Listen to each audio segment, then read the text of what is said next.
all about completing the square. Our lesson for today is all about solving quadratic equation by completing the square. When you say completing the square, it is a method wherein the given trinomial or trinomial which is present in the quadratic equation is not factorable. We cannot find any method that can factor it out. That's why we need to use another method, and that is completing the square. Meaning, factoring is not possible, extracting the square root is not possible, and we were left with no choice but to look for another method, and that method is completing the square. For you to understand how to complete the square, you can refer to page 38 in your book. There are 7 steps in completing the square. And for you to easily understand that, I will show you an example on how completing the square is done. Okay, let's have an example. I will take this equation. I will be starting with this equation. The given equation is x squared minus 4x minus 4 is equal to 0. In this equation, a trinomial present in the equation, if you will try factoring, you cannot look for factors, which are 2 binomials, that will solve the equation. So it is impossible to solve this by factoring. Because if we will try it, if I will try, of course we know that the factors are 2 binomials. So if I will try, let's say for example, of course x squared can be factored out as x times x. And then 4 can be factored out as, it can be 4 times 1, but because 4 is here, it is impossible to write 4 and 1, because if you will add or subtract 4 and 1, if you add 4 plus 1, 5, hindi siya maging 4. If you use 4 and 4 minus 1, it will give us 3. So, impossible na maka-arrive ng 4. So, let us use another factors of 4. Those are 2 times 2. So, 2 times 2 is equal to 4. And since 4 here is negative, there should be 1 positive and 1 negative in order to arrive with the product negative 4. But because of this middle term, negative 4x, it is incorrect to use positive 2 and negative 2. Because once we multiply the outer terms, we get x times negative 2, negative 2x, inner terms 2 times x is 2x. It will arrive at 0. So the product of these 2 binomials will be a difference of 2 squares, which is x squared minus 4. The middle term is omitted. Therefore, we cannot consider these 2 binomials, x plus 2 times x minus 2, as the factors of this trinomial. Meaning, this trinomial cannot be factored out because it is not a perfect square trinomial or a general trinomial that can be factored. And because of that reason, we need to use another method, and that is completing the square. So here are the steps in completing the square for solving quadratic equation. The first step that we need to do is to divide both sides. Ito na nasa book. I will be following the lesson sa book. Divide both sides of the equation by a. Okay? A here is 1. If a is 1, you can skip step number 1. Because, according to step number 1, divide both sides with the value of a. Dividing 1, both sides, will still give us this equation. So again, if a is 1, you can skip step number 1. But later on, you will have an example wherein a is not 1. And that time, you need to follow step number 1. Okay, next. So here, we need to skip step 1. Let us proceed with step 2. Step number 2 is to transfer the constant term or the last term, the term without variable, from left to right. Okay? So we will transfer negative 4 from left to right. What will happen to the sign of negative 4 once transferred here from left to right? It will become Positive man. positive 4. And since there is 4 here, we can omit 0. Okay? Because there's a number together with 0 in the right side, we will now omit 0. And remove also yung plus. Kasi understood na positive siya without sign. So again, step number 2 is just transfer the term without variable from left to right. Okay, next step. After that, we are now ready completing the square. Okay, next step, we need to allocate a space here for the last term that will complete the square of x squared minus 4. We need to put a number here after 4x that will complete the square. To find this number, we need to use the value of b. Okay? Again, to find the number to be placed here, we need to use the value of b. b is 4. In this example, I will show you a side here. b, so the value of b from the given equation is negative 4. Okay, the value of b is negative 4. So use that value and then divide by 2. Okay, divide negative 4 divided by 2. The quotient is negative 2. After getting the quotient negative 2, the next step is to square the quotient. The quotient is negative 2. We need to square negative 2. When you say square, it means multiply by itself. Again, when you say square, multiply by itself. Negative 2 times negative 2 or negative 2 squared. The result is 4. And this number will be the number to be added here. This will be the number to be added here, plus 4.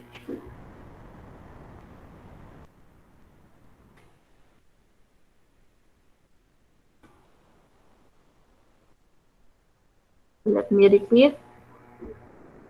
Oo, si Jumel nagsabi pati sa right side. Opo. So, dito na lang, plus 4. So, whatever added here, which is plus 4, should be the same number added on the right side to maintain the equality or the balance. Again, how did we get 4? Ito yung steps in finding this number. Get the value of b, divide it by 2, the quotient will be squared. That's why we get 4. And whatever you add here, which is 4 in this case, should be the same number to be added in the right side.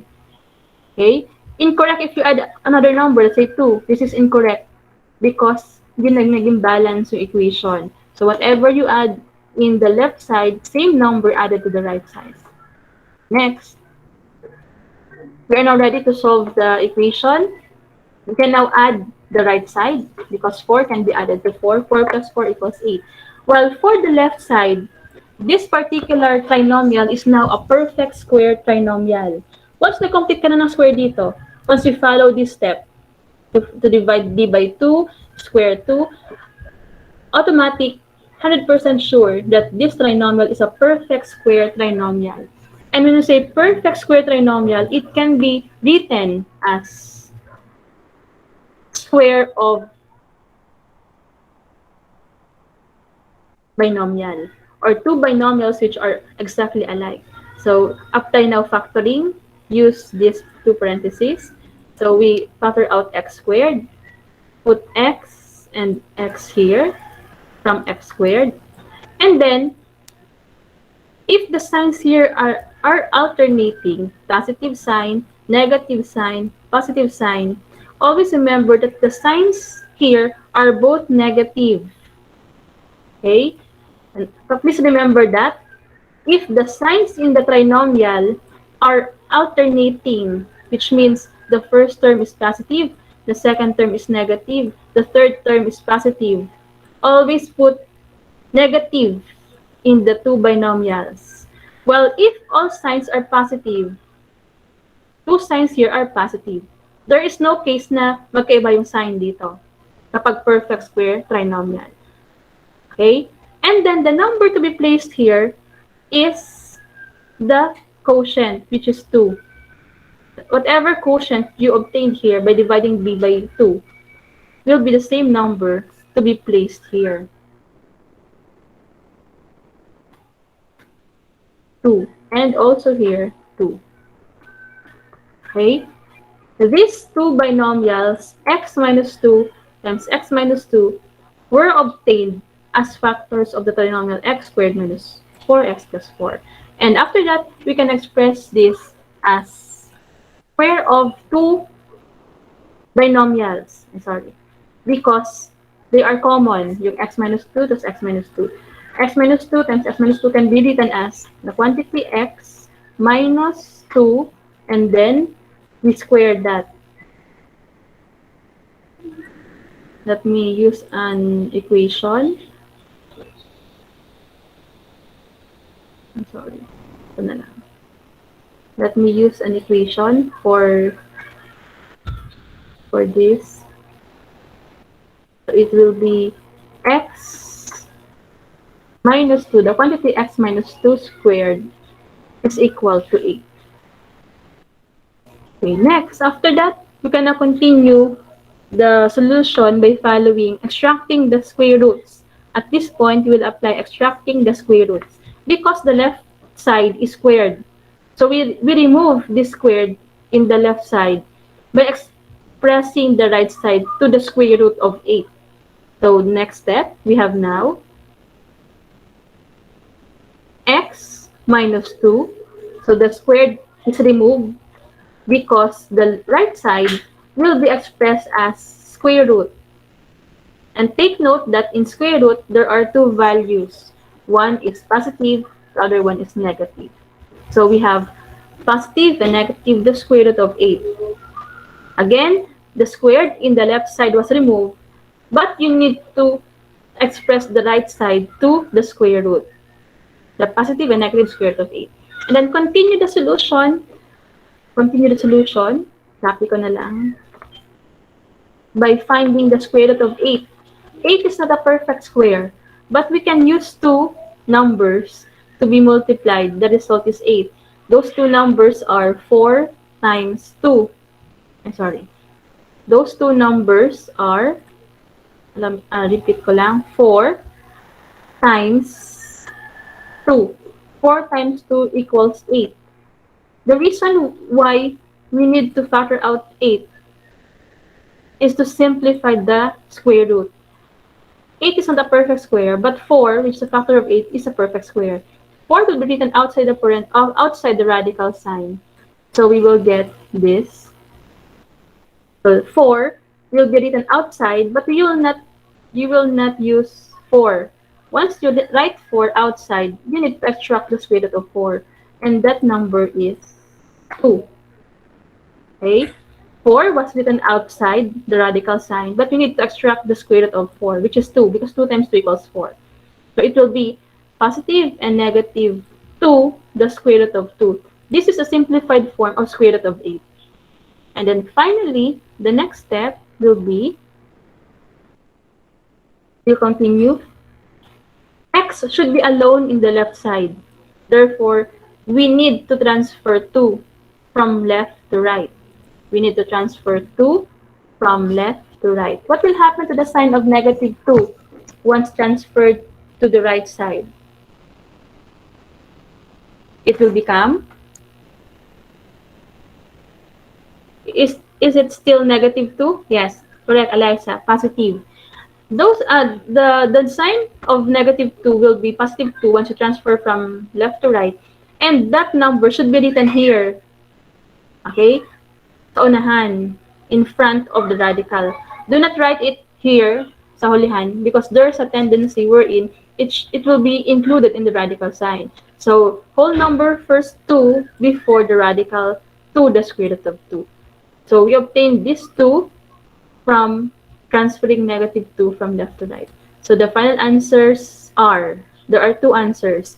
2 plus 2 the square root of 2 and 2 minus 2 the square root of 2. Allow me to write the two answers para clear. So here are the two answers. To show that there are two answers, you can use you can use subscript for x. It can be to show that this is the first value of x, use x of 1. The first value of x is the positive form. You can separate the two answers. So, instead na positive and negative, we use first positive. That is the first answer.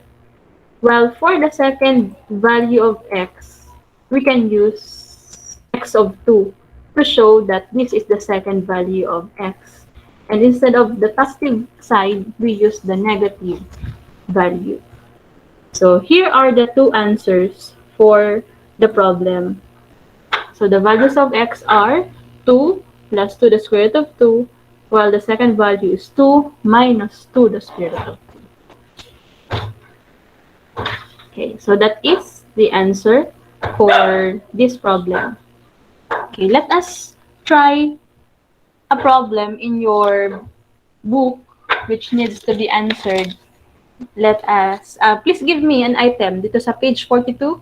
Open your book on page 42 and choose one problem that you want to be solved now. For example, which one? Number 6. Number 8. Number 8 daw, yung may fraction. Let us try number 8 muna. After that, let us try number 10. Number 8 muna. Baka pag na-solve natin to, makukuha nyo na yung number 10. So, this is question number 8 in your book. The given problem is m squared plus 7m minus 51 over 4 is equal to 0. So this is the problem for number 8. So since a is 1, no need to divide both sides by 1 or by a. Proceed with the second step, which is transfer the fraction 51 over 4 from left to right. So from negative 51 over 4, it will become positive 51 over 4 because it was transferred from left to right. Can you follow? Hello, can you follow? Okay, next. We will now proceed with the next step. We need to get this one, b. I will first copy yung kanina example. This one. So we will get the value of b in the problem. B is 7. So divide 7 by 2. Constant yung division by 2. So whatever number, which is the value of b, always divide it by 2. So 7 over 2. Do not use decimal. Again, do not use decimal. Stick or stay with fraction. Again, stay with fraction. Do not convert it to decimal. So we use 7 over 2. And then 7 over 2 times 7 over 2 is 49 over 4. To multiply two fractions, numerator times numerator. So 7 times 7, 49. Denominator times denominator, 2 times 2, 4. Therefore, 49 over 4 is the number to be added both sides of the equation. So I will now add plus 49 over 4. Same here, plus 49 over 4. Ay, sorry. Dapat, equation. Let us use equation para clear. Okay. Then, okay? Follow pa? Hello? Can you still follow? Opo, ma'am. Okay. I-highlight ko. I will change the font color of whatever added here. So the fraction added to both sides is 49 over 4. How did we get 49 over 4? From this solution. Get the value of b, which is 7. Constant yung division by 5. So division by 2, sorry. So divide 7 by 2. Since 7 is not divisible by 2, stay with fraction. 7 over 2. But if the number is divisible by 2, like for example yung kanina, 4 is divisible by 2. So divide it by 2, kaya naging 2. But in this case, 7 is not divisible by 2. because it will give us 3.5. Do not convert to 3.5. Stay with fraction 7 over 2 because it is easier to square a fraction than squaring a decimal. Because when you square fraction, just multiply numerator times numerator, denominator times denominator. Okay? Clear? How did we get how did we get 49 over 4? Hello? Hello po? Hello? Did you Dinivide understand? ko yung 7 po. Dinivide yung 7 by 2, yung quotient na 7 over 2, big square. You get 49 over 4. And 49 over 4 will be added to both sides. Let us continue. Can we continue now? Yes, ma'am. Okay, next. We can now add. We can now add the right side. Review how to add fraction. In adding fraction, if the denominators are the same, those two fractions are called similar fractions. And to add it, copy the same denominator and simply add the numerator. So 51 plus 49 equals 100.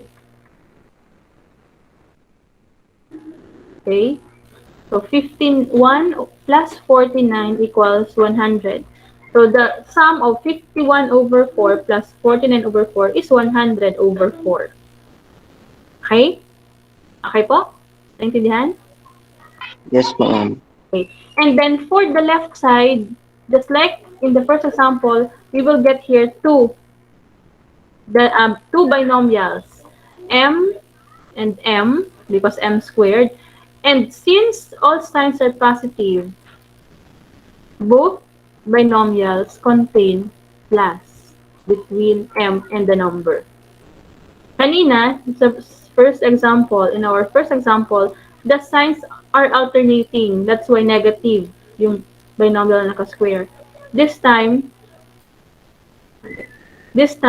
we are dealing with all positive, kaya positive lahat yung value ng m plus. And the number to be written here is the number which is the quotient once we divide b by 2, which is 7 over 2. So 7 over 2 will be the number here. You don't need to think of what number should I place here because all you need to do is to go back with the quotient of dividing b by 2. Whatever quotient you obtain here will be the same number to be placed here. Okay? Clear po? Hello? Nakapalo pa? Hello? Yes, ma'am. Okay, next.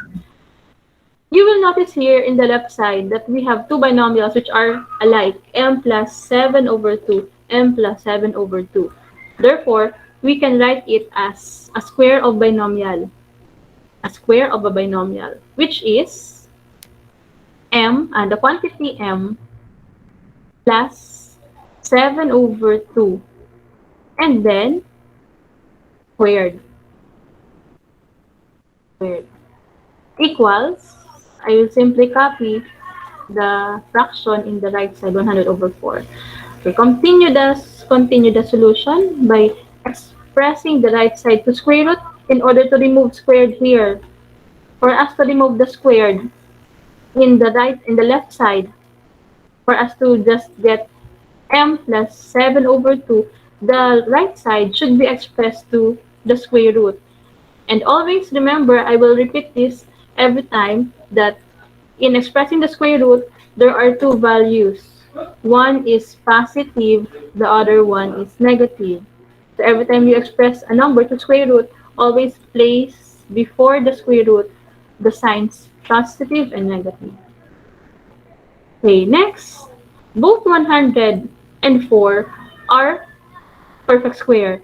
And actually, 100 is divisible by 4. What is the quotient once we divide 100 by 4? 100 divided by 4 is 25, correct? 100 divided by 4 is 25. So you can now divide 100 by 4, which is 25. And as you all know, 25 is a perfect square. 25 is a perfect square. What is the square root of 25? 5 po. 5 po, 5. ma'am. Correct. 5. Yeah. So we have now positive and negative 5. And finally, we need to transfer 7 over 2.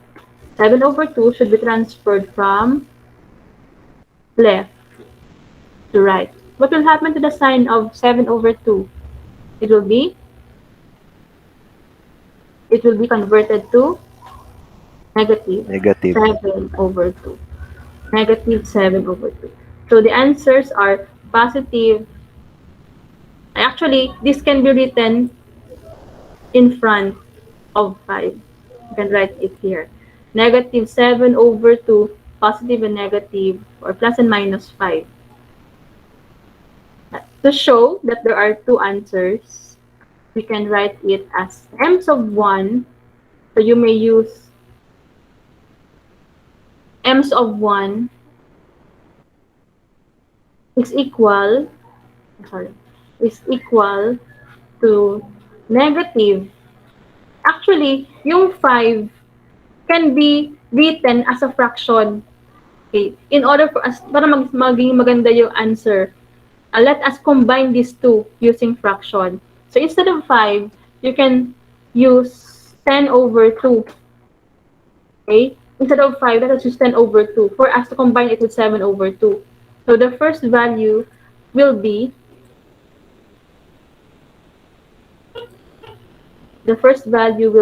negative 7 plus 10 all over 2. That is the first answer.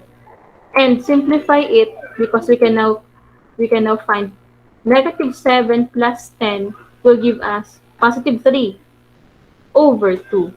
Therefore, the first answer is 3 over 2. While for the second answer is m's of 2. Again, second answer is m's of 2. So we use the subscript for m. Instead of 1, we now use 2. And then instead of plus 10, we use minus 10. Okay? Minus 10. And negative 7 minus 10 will give us negative 17, and just copy 2. Therefore, these are the two answers. 3 over 2 and negative 17 over 2. Any questions?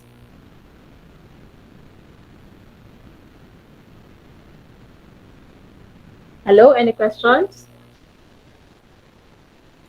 Wala po, ma'am.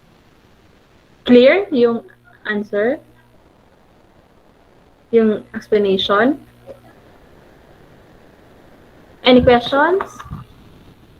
Sa number 10 po, same lang. Sa number 10 yung w squared plus 6w minus 11.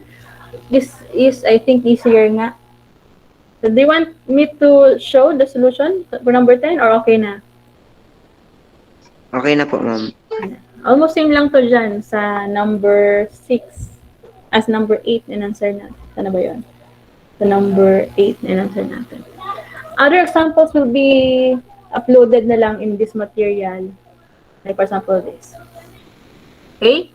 And if you have any questions, you may always send a message sa chat sa akin. Okay, let us proceed with lesson number 5. Paano po i-check kung fractions po yung answer? Same lang po sa whole number. But of course, you need to review the operations of fraction. For example, this fraction, the answer is 3 over 2. You need to replace 3 over 2 in the value of m. Replace this with 3 over 2.